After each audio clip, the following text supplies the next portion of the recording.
So today we are talking about gambling. No, this video is not sponsored by any gambling company, nor am I going out there and telling y'all to ignore your limits and not play within them. But today we're talking about a Vancouver Canucks contract gamble. They have made a few of these over the past few years. I'd say the biggest gamble the Canucks made in a contract stipulation was Andrei Kuzmenko. They signed him to a pretty beefy extension, and he ended up quickly not being worth it for the club. But right now, the Canucks do have themselves yet another name that is signed on, this time to a $3 million AAV contract. This upcoming year will be the first year of 3 for Nils Hoglander under this dollar amount. And the question is whether or not Vancouver's gamble by signing this deal in the first place is going to pay off. Hoglander is 24 years old, 5'9", 185, left-handed guy, signed on, as we had said, till the end of 2027-2028. He was making $1.1 million a year in 23-24 and 24-25, a very good dollar amount coming out of his ELC, considering what he was able to do in that 23-24 campaign. Hoglander was making only $1 million plus some change, and he scored 24 goals and 36 points in 80 games that season. A lot of folks went out there and said, hey, wait a minute, this guy is torching the NHL. He's got even strength goals coming from his nose. He is just putting the puck in the back of the net. He's getting to the right areas. He's giving himself the right opportunities. $1.1 million, that's amazing. Absolutely fantastic contract. We then shortly saw Nils Hoglander sign his extension. That came on October 6, 2024. So after the 23-24 season concluded, Hoglander got that 3x3 deal. 3 years, $3 million apiece. The extension starts in 25-26, but he had one more season left at 1.1 mil. A season that unfortunately didn't go his way. Hoglander went from 24 goals to 8. His goal production literally cut into 1/3. Now sure, he had more assists. 17 assists in 72 games for 25 total points is not the worst in the world, but considering the highs this guy had achieved the prior year, obviously there was going to be some resentment from Canucks fans who were wondering what the hell happened to this guy.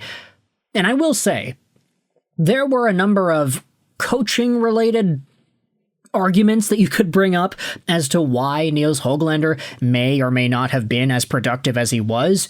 You can debate whether or not Rick Tocchet's system was holding him back. You could say, okay, well, he's not playing confident enough, he's not feeling it, and then he's getting punished. So there were a number of external factors outside of Nils Hoglander's own hockey perceptive mind.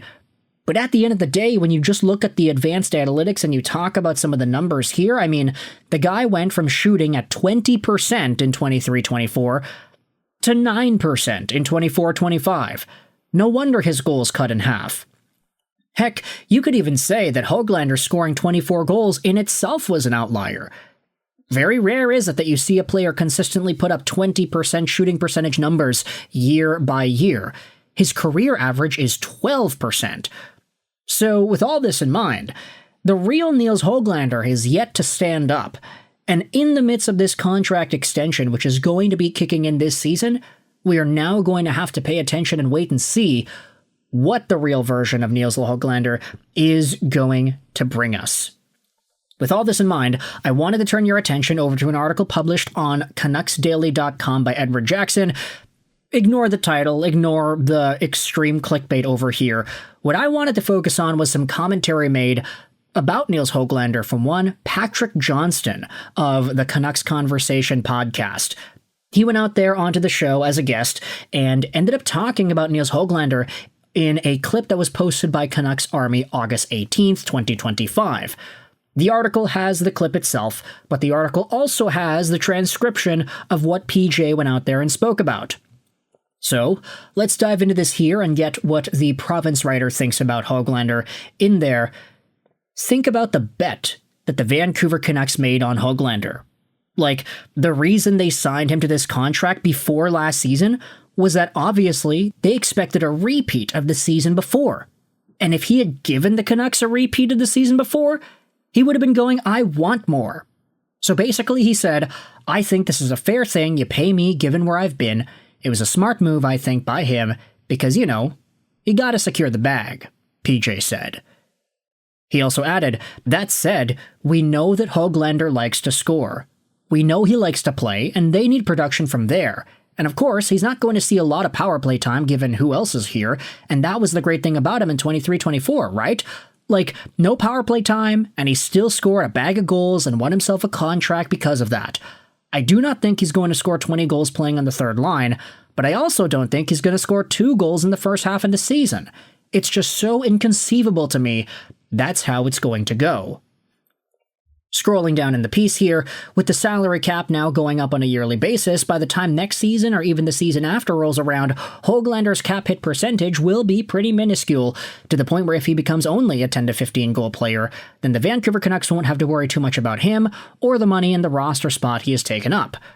However, if he's able to return to his form from 2 seasons ago and get above 20 goals, then it'll be a massive bonus for the Vancouver Canucks and could land him more minutes and more opportunities in the years to come. Which is an assessment I will absolutely agree with there. Hoglander's $3 million AAV contract was given to him early because he had a super productive year, and signing on for a $9 million total dollar amount was good for him to secure his own future. We're never going to get upset about players doing what it is that's best for them.